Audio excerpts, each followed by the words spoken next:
Guys हम बात करने वाले हैं क्लास 8 का। जो आपको मैंने कल ही बताया था, ये पार्ट 2 वीडियो आने वाली वीडियो जो है ये आ चुकी है और पार्ट 1 का मैंने दे दिए हैं, क्योंकि ये जो मैं आपको पढ़ा रही हूँ ये जैक द्वारा भेजा गया एक बुक से जिसको बर्मा टुडे कहते हैं।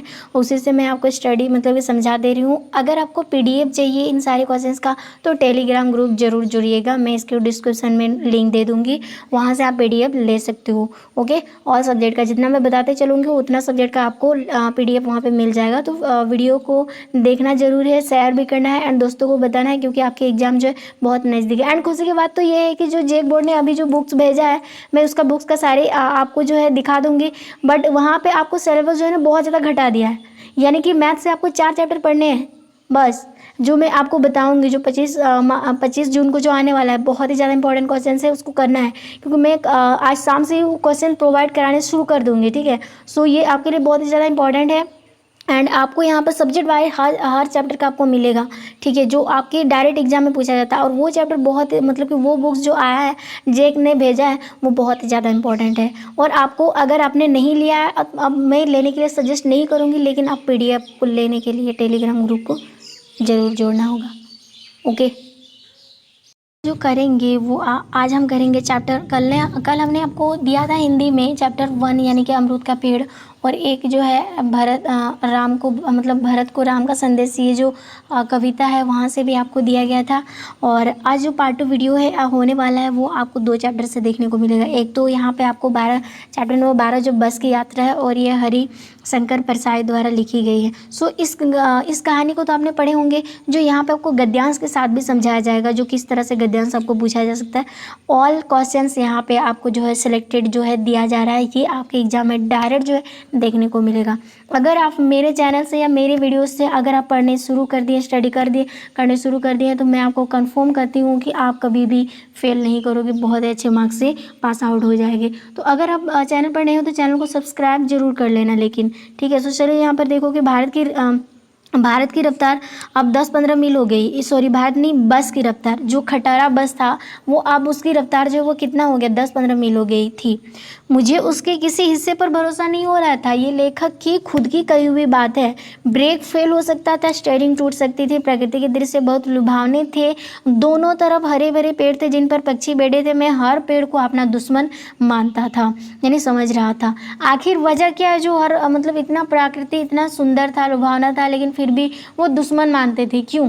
क्योंकि अगर ब्रेक फेल हो गया, स्टीयरिंग टूट गया, तो गाड़ी तो सीधी पेड़ से टकरा जाएगी। और लेखक को लगता था अगर पेड़ से टकरा गया तो समझो मैं तो जिंदा लाश हो, मतलब कि मर जाऊंगा।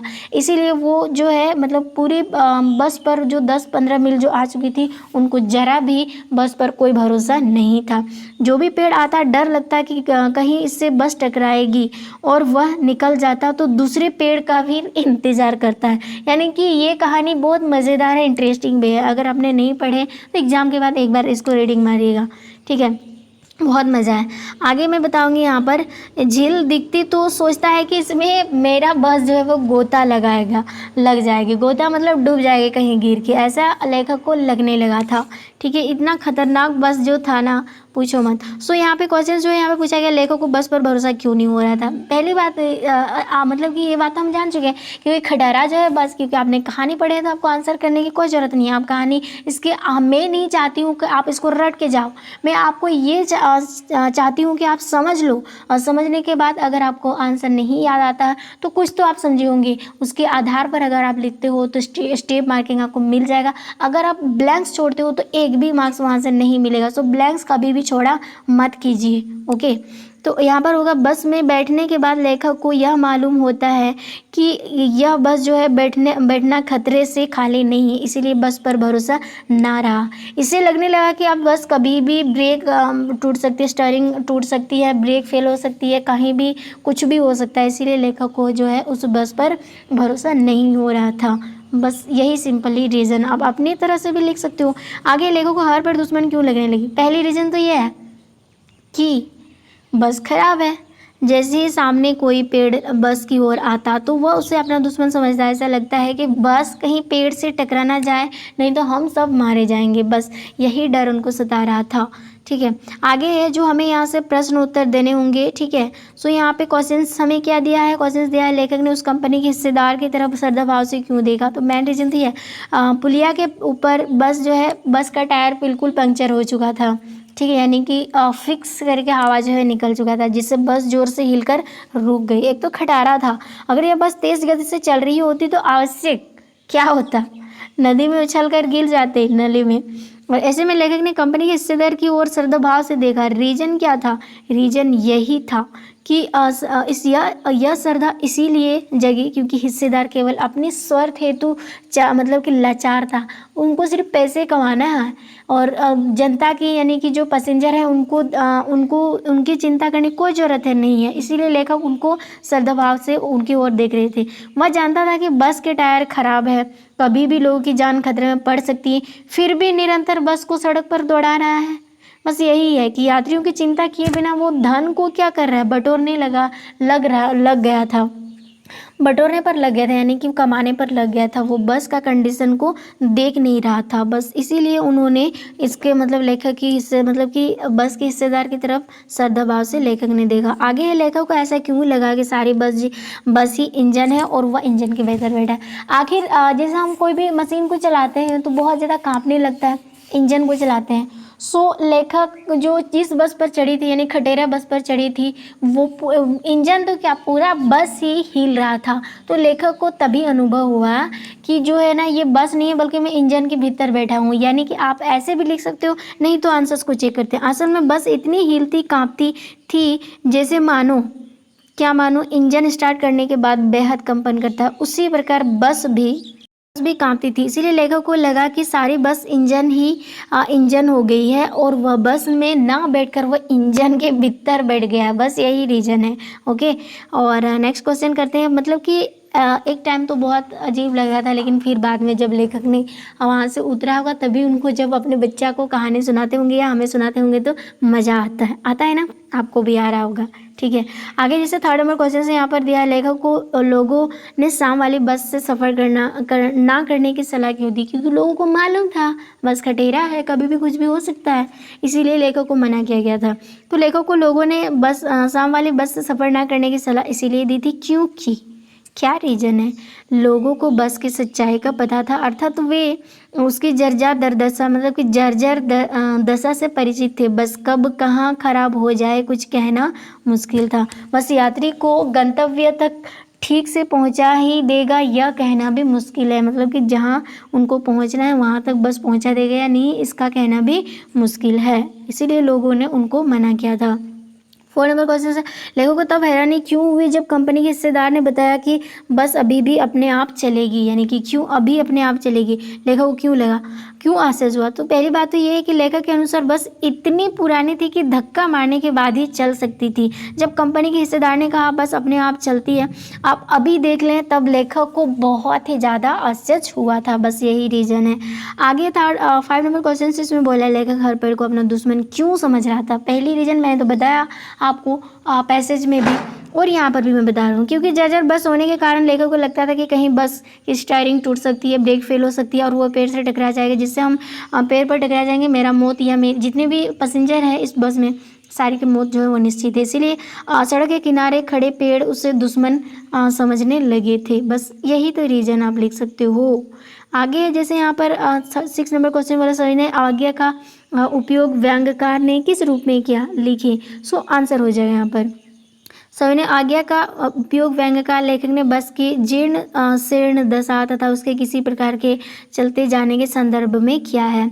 लेखक व्यंग रूप में बताना चाहता है कि बस की दशा जो है अत्यंत खराब है, वह चलने की दशा में नहीं है, फिर भी कभी धीरे धीरे कभी रुक रुक कर चलती रहती है। ऐसा लगता है कि ड्राइवर तथा यात्रियों के खिलाफ वह रुक कर खड़ा होकर मतलब क्या कर रहा है, बस जो उनके खिलाफ खड़ा होकर क्या कर रहा है, विरोध कर रहा है, जिस प्रकार वो रुक रुक कर चलता है ऐसा लेखक को लगने लगा था। ठीक है, नेक्स्ट है 7 नंबर क्वेश्चन। उसमें क्या दिया है कि प्रकृति के दृश्य भी लेखक को लुभावने मतलब कि क्यों नहीं लग रहे थे। मेन रीजन तो बस है, जो उनको डर सता रहा था। इसीलिए सुंदर जगह होते हुए भी उनके मन जो है वो उस हर एक चीज़ को दुश्मन मानते थे, हर एक चीज़ नहीं, हर एक पेड़ को वो अपना दुश्मन मानते थे। तो यहाँ पर आंसर हो जाएगा, सड़क के दोनों ओर सुंदर वृक्ष जिन पर पक्षी बैठे थे, लेकिन लेखक को तो हर पेड़ दुश्मन नजर आ रहे थे, क्योंकि हर पेड़ के आने पर उसे ऐसा प्रतीत होता है कि कहीं इससे टकरा ना जाए, इसीलिए उसे लुभावने प्रकृति के दृश्य भी आकर्षित ना कर पाया। यही रीजन है। आगे 8 नंबर क्वेश्चन में बोला कुछ बस यात्री यानी कुछ यात्री बस ड्राइवर को मारने के लिए उतारे क्यों हो गए थे। तो बस में खराबी थी इसलिए बस रुक गई, किंतु यहाँ पर कुछ यात्रियों ने समझा बस खराब नहीं हुई है, ड्राइवर ने जानबूझकर रोकी है और ख़राब होने का बहाना किया है। उनके अनुमान से डाकुओं लुटेरों से मतलब कि 60 गांठ है, इसीलिए वे बस ड्राइवर को मारने के लिए उतारू हो गए थे। यही क्वेश्चन है इसका। और आखिरी क्वेश्चन से यहाँ पर बोले लेखक को किससे देखकर श्रद्धा उमड़ पड़ी और क्यों। तो आंसर है लेखक बस को देखकर श्रद्धा उमड़ पड़ी, क्योंकि जब लेखक ने बस की दशा देखी तो वह उस वयोवृद्धा पुरानी बस के प्रति श्रद्धा उमड़ पड़ी, क्योंकि बस पूजा के योग्य थी, उस पर सवार कैसे हुआ जा सकता है, ये लेखक सोचने लगा था, क्योंकि बस इतना पुराना हो चुका था। तो गाइज ये था आपका चैप्टर नंबर 12 जब बस की यात्रा। बहुत ज़्यादा मज़ेदार कहानी है, हो सके तो आप कभी रीडिंग मार लीजिएगा। ओके, तो ये था आपका हिंदी। नेक्स्ट क्वेश्चन करते हैं। नेक्स्ट क्वेश्चन है 13 नंबर, यानी कि 12 के बाद आपका 13 चैप्टर आएगा जो हुंडरू का जल प्राप्त है, और ये किनके द्वारा लिखा गया है, कामता प्रसाद सिंह काम के द्वारा। ठीक है, सो यहाँ पर हमें जो गद्यांश दिया है इसको तो पढ़ने ही पढ़ेंगे, क्योंकि यहाँ पर पैसेज नहीं पढ़ेंगे तो मतलब कि आपका पैसेज जो देखना, आपका पैसेज जो है एग्जाम में 2 पैसेज से आपको क्वेश्चन पूछा जाएगा जो 10 मार्क्स का रहेगा। ओके, सो यहाँ पर छोटा नागपुर स्वर्ग का एक छोटा टुकड़ा है। जमीन में हरियाली, अवकाश मतलब कि आकाश में नीलिमा, पग पग पर पहाड़ों को देखकर धरती भी उबड़ खबड़ और ऊंची हो गई है। तीव्रता धारा और गंदले पानी की 7 नदियां बलखाती बह रही है, जिन्होंने मैदान की छाती चीर और पर्वतों का मतलब कि अंतर फोड़ता है, यानी कि फोड़ा है। झड़े झुरमुट पेड़ों और लता गुल्मों के साथ जंगल अपनी जगह पर आबाद है, जिन्होंने जंगली जानवरों को शरण दिया है। बेहतरीन सड़कें जिनके बनाने में ठेकेदारों को कम तरदुद और विभाग को कम व्यय पड़ा है, सांप की तरह भागी जा रही है, और उन्हीं के साथ कुछ सवारी पर कुछ पैदल मुसाफिर भी मतलब कि द्रुत गति से चलते जा रहे हैं। सो ये जो गद्यांश दिया है इसे हमें क्वेश्चंस क्या बनाना है, जैसे यहाँ पर क्वेश्चन हमें पूछा जा सकता है छोटा नागपुर को स्वर्ग का टुकड़ा क्यों माना गया, एक टुकड़ा क्यों माना गया। सो इतना ही सुंदर है, इतना ब्यूटीफुल है। ठीक है, यहाँ पर बोला छोटा नागपुर में जमीन में हरियाली व आकाश में नीलिमा पाई जाती है, पग पर पहाड़ है, नदियाँ, हरे भरे मैदान भी मिलते हैं, अतः छोटा नागपुर को स्वर्ग का एक टुकड़ा कहा गया है। बस यही रीज़न है। नेक्स्ट यहाँ पर ख नंबर आपको क्या पूछा जाएगा, जंगल के आबाद होने का क्या कारण है। सो पहला कारण है झारखंड के जंगल आबाद होने का यही कारण है कि यहाँ झाड़ी झरमुट पेड़ पौधे एवं लता गुल्मा सभी पाए जाते हैं, जो मतलब कि आबाद रहते हैं और मतलब कि जंगली जानवरों को शरण भी देते हैं।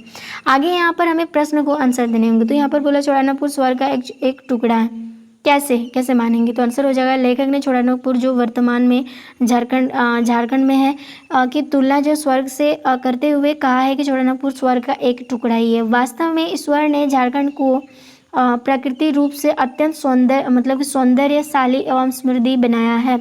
यहाँ के आदिवासी सदैव आनंद के वातावरण में मतलब कि निमग्न रहते हैं। नृत्य और मादक गीतों से यहाँ के पहाड़, जंगल और मैदान गूंजते रहते हैं। विविध पक्षियों की मतलब चहकने से वातावरण गुलजार है। यहाँ की जलवायु स्वस्थ वर्धक है, जिससे आदिवासी सदैव स्वस्थ रहते हैं। नदियाँ अपने किनारे पर रहने वाले लोगों को समृद्धि बांटती है। झरने मन को स्वच्छता और पवित्रता प्रदान करते हैं। खानों में कोयला और अभ्रक, जंगल में तरह तरह की लकड़ी, फल फूल आदि झारखंड का कोष भर रहे हैं। समग्रतः छोटा नागपुर स्वर्ग का एक छोटा टुकड़ा ही प्रतीत होता है। बस ये ही रीजन आपको लिखने पड़ेंगे जो 5 मार्क्स का पूछेगा। देन नेक्स्ट क्वेश्चन है यहाँ पर 2 नंबर में, हुंडरू जल प्रापत की क्या विशेषता है, यानी इसकी विशेषता पूछा जाएगा, कन्फर्म है। ये दोनों क्वेश्चन में से एक क्वेश्चन आपको कन्फर्म पूछा जाएगा, सो इसको समझते हुए चलना है। तो यहाँ पर है झारखंड का हुंडरू जल प्रापत आदित्य है, यानी कि आदित्य। इसकी प्रकृति सुषमा निराली है, या 243 फुट की ऊंचाई से नीचे गिरता है। ये चीज़ आपको ध्यान रखना है इसकी विशेषताएं में। उजाला पानी ऐसा प्रतीत होता है कि पानी के चक्कर और पानी के चक्कर और भांवर में पीसकर पत्थर का सफ़ेद चूर्ण जो है वो गिर रहा है। चारों ओर जंगल और पहाड़ के बीच में स्थित यह जो हुंड्रू का जलप्रपात है अपनी मतलब चपलता के चलते मशहूर है। ठीक है।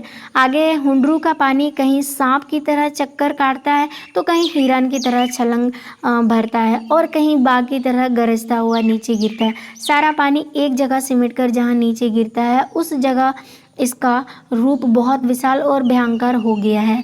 उस जगह हाथी भी जाए तो धारा के साथ वहाँ चला जाएगा, यानी बहता हुआ चला जाएगा। इसका पता मिलना मुश्किल है। इसके बाद धीरे धीरे मंथर गति से इसका पानी नदी के रूप में है, जिसको देखने के लिए दिन रात दर्शनार्थियों का तांता जो है लगा रहता है। सो आपको भी मौका मिले तो ज़रूर देखने के लिए जाना। ओके। देन नेक्स्ट क्वेश्चन है 3rd नंबर। इसमें हमें क्या बोला है कि लेखक ने पाठ में किस मतलब किंवदंती की बात की है और क्या सलाह दी है। सो आंसर हो जाएगा, लेखक ने पाठ में कहा है कि किंवदंती के अनुसार इस हुंड्रू के 7 मील पर कुछ लोगों ने प्राप्त देखा है, यानी देखा है 7 मील वहाँ से, इससे कई गुना बड़ा है, यानी जो हुंड्रू जलप्रपात है उससे कई गुना बड़ा है, पर वहाँ जाने का कोई रास्ता भी नहीं है। घनघोर और भयंकर है कि जंगल उस भाग में पहुंच सकना दुश्वार है।